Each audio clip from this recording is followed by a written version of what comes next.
કે જેથી આજે મહિલા શક્તિને આ મોકો મળ્યો. અહીં ઉપસ્થિત સ્ટેજ પર બિરાજમાન મારી મહિલા શક્તિ, મારી સામે બેઠેલી અને અમને સહકાર આપનાર ભાઈઓ સર્વને મારા જય. જય ભીમની સામે મારે એટલું જ કહેવાનું છે કે સમાજમાં સ્ત્રીની અંદર જો અંધશ્રદ્ધા દૂર થશે તો સ્ત્રી જે છે એ પહેલી શિક્ષિકા છે, એ બાળકોને પણ શીખવશે. એ બાળક જ્યાં જ્યાં જશે, જેમ કે દીકરીને આપણે શીખવીએ છીએ તો 2 થી 3 પેઢીને શિક્ષણ આપે છે, તો આ શિક્ષણ આપણે સૌએ આપવાનું છે.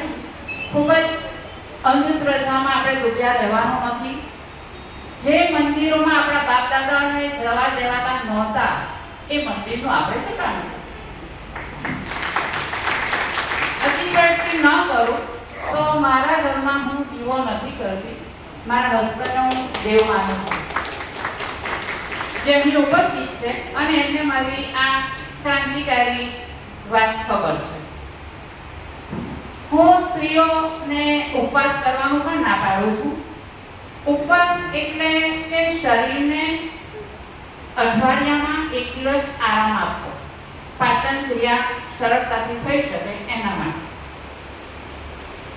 મારા સ્ટાફમાં મારી નીચે 25 શિક્ષિકાઓ હતી. હું ગર્લ્સ સ્કૂલમાં હતી અને ખૂબ જ સંવેદનશીલ વિસ્તાર નાટુભાઈ રાંદેશ, એમાં મેં 20 વર્ષ આચાર્ય તરીકે ફરજ નિભાવી છે. અને એ બહેનો દોડતા દોડતા ઘરનું કામ કરીને આવે, માસ્ટરમાં સહી કરે, કારણ કે અમારે તો સીસીટીવી કેમેરામાં નોકરી કરવાની. નાગુભાઈ જો અમારી સ્કૂલમાં ચેકિંગ કરવા આવે એટલે અમારે એકદમ એલર્ટ રહેવું પડે. અને એ એલર્ટમાં હું બહેનોને એટલું કહું કે પગથિયું શાળાનું ચડ્યા એટલે ત્યાં ઘરની વાત મૂકી દેવાની અને આપણી શાળામાં ફક્ત આપણે, આપણું પુસ્તક, આપણા વિદ્યાર્થી, આપણું શિક્ષણ, આપણો કોર્સ, આપણી નોકરી સિવાય બીજી વાત નહીં કરવાની. હું ન્યૂઝપેપર મારા સ્ટાફ રૂમમાં નહોતી મૂકતી, કારણ કે ન્યૂઝપેપરમાં રાજકારણ વધારે આવતું હોય, એકની એક વાતો આવતી હોય. સ્વાભાવિક છે એ ન્યૂઝપેપર પણ આપણે માટે જરૂરી હોય છે કેટલીક વાર, કે હું દરરોજ ગુજરાત મિત્ર વર્ષોથી વાંચું અને આજુબાજુ શું થાય છે એનાથી આપણે સજાગ રહેવાનું ખરું, પણ નોકરીના સમયે નોકરી, ઘર પરિવારના સમયે ઘર પરિવાર. મેં કદાચ, મને એમ લાગે છે કે 20 વર્ષ મેં મિલિટરી માઇન્ડથી સ્કૂલ ચલાવી છે.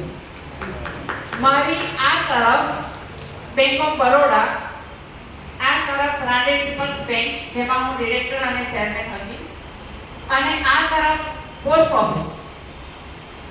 અને સાથ માટે તો વચ્ચે આવે એટલે બહેનોને એમ કે વિશેષમાં કે 1-10 મિનિટ જરાક વહેલા મોડા હું આજુબાજુનું કામ પતાવી આવું નહીં.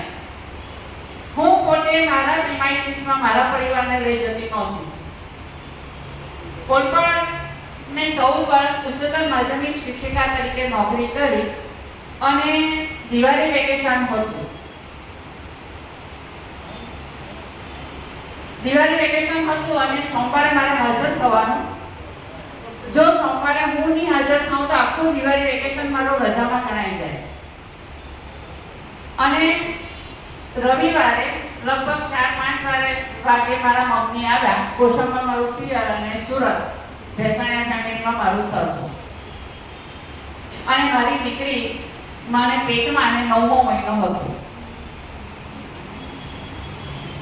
અને મને પેઇન થતું હતું, પણ મેં કીધું કાલે સવારે મારે સ્કૂલમાં હાજર થવાનું છે. 7:10 મેં માસ્ટરમાં સહી કરી.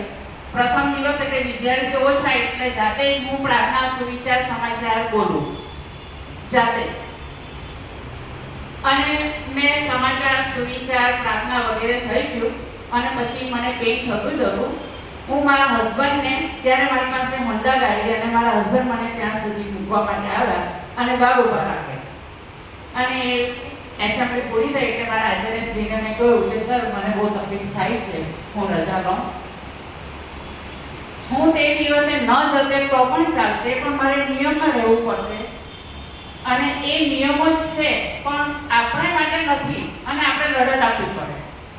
એટલે આ તકલીફ વેઠીને હું ગઈ. ઓલપાડથી સુરત સુધી ફરી પાછી આવી. એ રોડ બનતો હતો. હોન્ડા પણ 9મો મહિનો તમે ઇમેજ કરો, છતાં મને કઈ તકલીફ નથી. હું આવીને તરત દાખલ થઈ ગઈ. તે અગાઉની જે પણ કોઈ વિધિ હતી એ મારી મમ્મીને મેં સમજાવી દીધેલી કે આ પ્રમાણે આમ છે. હું દાખલ થઈ અને મને સીઝરથી મારી દીકરી 94માં એમનો જન્મ. અને પછી મારા સ્ટાફવાળા કે બેન આટલી બધી તકલીફ કેમ રહેતી? મેં કહ્યું કે મારી દીકરી હવે પછીની જિંદગી જીવવાની છે, જે આવનાર છે તે એને કેટલી તકલીફ પડશે જ્યારે મને આટલી તકલીફ પડે છે. એટલે એને પણ સ્ટ્રોંગ મેં બનાવી છે. આજે ન્યુઝીલેન્ડમાં પોતાના પરિવાર સાથે રહે છે. અને આ પ્રમાણે આપણે આપણા બાળકોને આ બધું શીખવવાનું છે કે સામાન્ય તકલીફોમાં હેરાન થવાનું નથી, એની સામે આપણે ઝઝૂમવાનું છે. સફળતા નજીક જ છે, આપણે થોડા લડી જઈએ છીએ.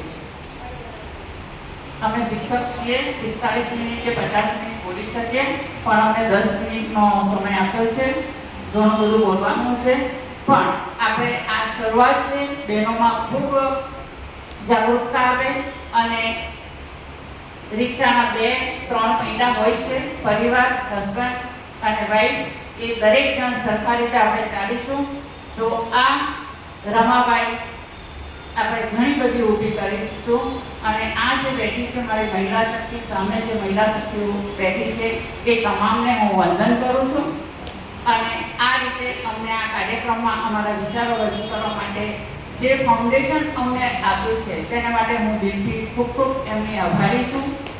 અંતમાં એમ જ કહીશ કે ફૂલ નહીં ચિંગારી હૈ, ये आंबेडकर वादी की नारी है. जय हिंद. આભાર.